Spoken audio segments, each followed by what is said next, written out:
จากกระทิงของเตอร์โปรโมชั่นบ่เป็นเกียรติเกทั้งแต่ท่านเจ้าภาพใหญ่ใจดี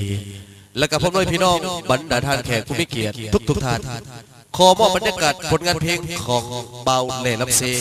กับบรรยากาศผลงานเพลงค่อยน้องพี่เซนวนเซิร์ชพี่น้องมวนๆนำกันเลย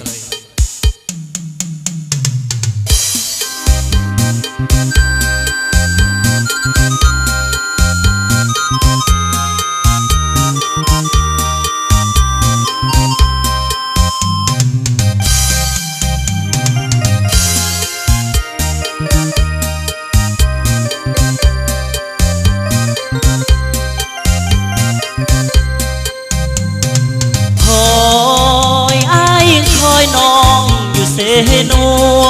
ลหัวใจทำควรสาวเสนวนน้องมีไก่บ้านนี้ไปโดยเธอเป็นสาวเสิร์ฟอยู่ที่เวียงจันทร์ได้เป็นดาวอยู่ห้องอาหารน้องการลืมบ้านลืมโต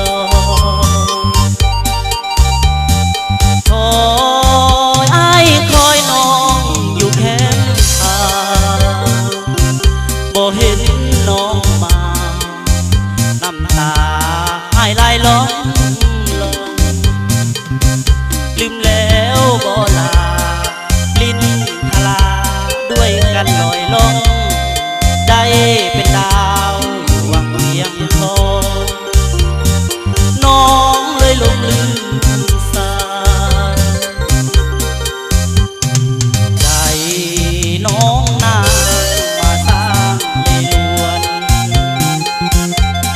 สายเส้นวนได้ล้วนโคตรมาโคตรไปก็น้องจากลา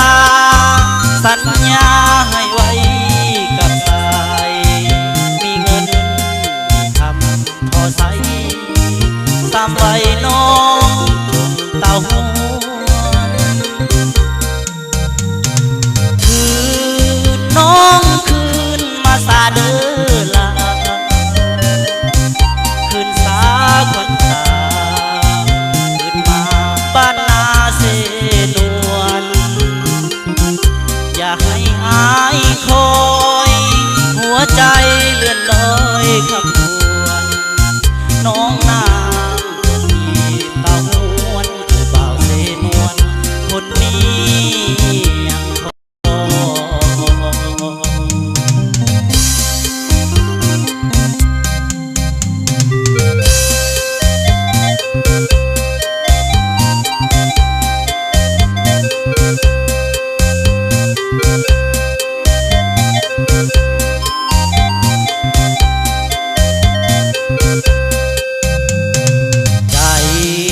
น้องนา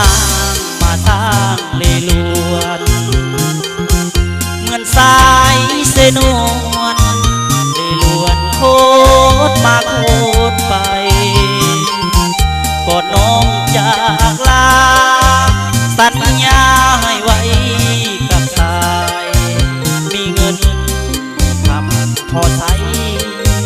สามใบน้อง